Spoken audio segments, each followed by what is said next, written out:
Right, this is the theoretical understanding of deregulation. Deregulation is when governments reduce legal barriers to entry in given industries. In doing so, that reduces the barriers to entry, that will incentivize more firms entering the market, as now barriers to entry have reduced. And in doing so, that will promote competition, and the government would hope promoting efficiencies as well. So let's go through an essay pro forma of how to answer a question on deregulation. You would start by introducing this diagram. The whole intention behind deregulation, by reducing legal barriers to entry, is that it will promote competition, it will promote new firms entering the market and promote competitive outcomes. So a diagram here, the deadweight loss diagram, flipped to show a movement from slightly more uncompetitive outcomes to competitive outcomes, QC and PC, is very good to show the gains of consumer surplus. So this diagram again is very good to show the movement towards more competitive outcomes. So the advantages of deregulating an industry and reducing barriers to entry is that, well, with more firms there is going to be more consumer choice. There are going to be more firms producing goods and services, satisfying the needs and wants of consumers, and as a result there is going to be a striving for allocative efficiency. There's going to be a huge incentive for firms to produce what P equals MC, to satisfy consumers, to make sure that they're ahead of their competition. So in that sense, there is a good chance of allocative efficiency occurring. There is also a very good chance of both productive efficiency and efficiency occurring, as again there is a great incentive for firms to minimise costs and try and maximise profits, to try and stay ahead of their competitors.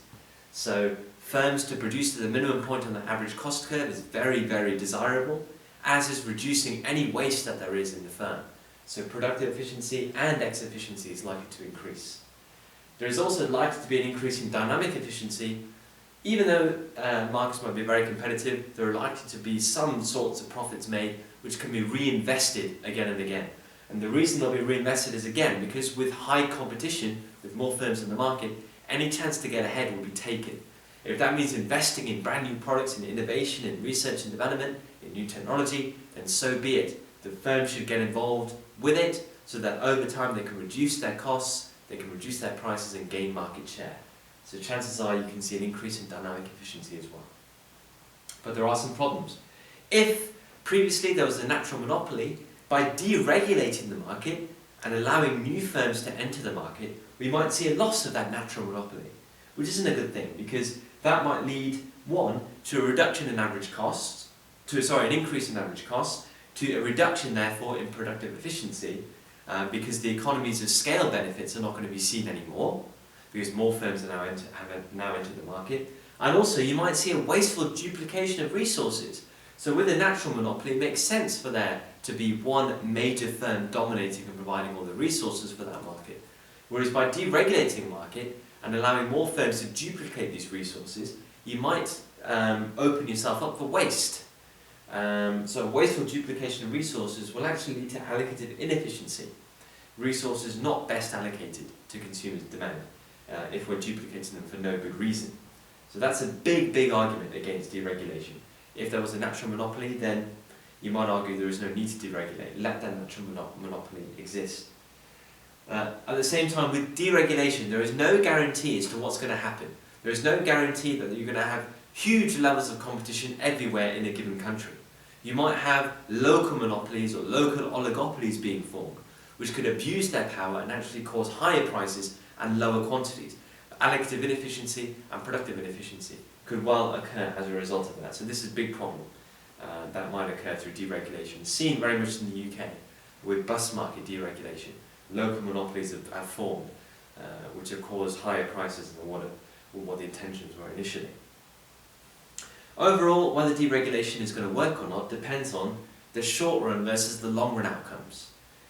If you see oligopolies and local monopolies forming, then chances are in the long run, contestability is going to fall. The whole idea is by reducing the barriers to entry, markets become more contestable. That's the idea, they become more contestable. But in the long run, if you have local monopolies and oligopolies working, the chances are these markets are not going to be contestable. They might be in the short run, but not in the long run, in which case you might have a failure of the policy. Depends on also the height of the other barriers to entry. There is no guarantee that just by reducing the legal barriers, that all of a sudden new firms are going to enter the market and the market's going to become more contestable. No guarantee. What if the other barriers to entry, the technical barriers to entry, the strategic barriers to entry, what if those barriers to entry are still very, very high? Then that might still disincentivize new firms entering the market, in which case you're still not going to see a huge increase in competition. So that's a very important point. And also, if you do have oligopolies and monopolies, you need there still to be strong government regulation. Not in the legal form, as we know it, but to regulate against anti-competitive behaviour. So that needs to be strong to make sure that number 2 doesn't actually occur. So the level of government regulation also needs to be strong, which sounds odd because we're trying to deregulate. But in case oligopolies and monopolies are formed, there needs to be strong regulation in place. So that's deregulation, trying to make the market more contestable by reducing legal barriers to entry. There's an essay plan for you. Hope that makes sense and you're confident with this now. Thanks for watching. See you next time.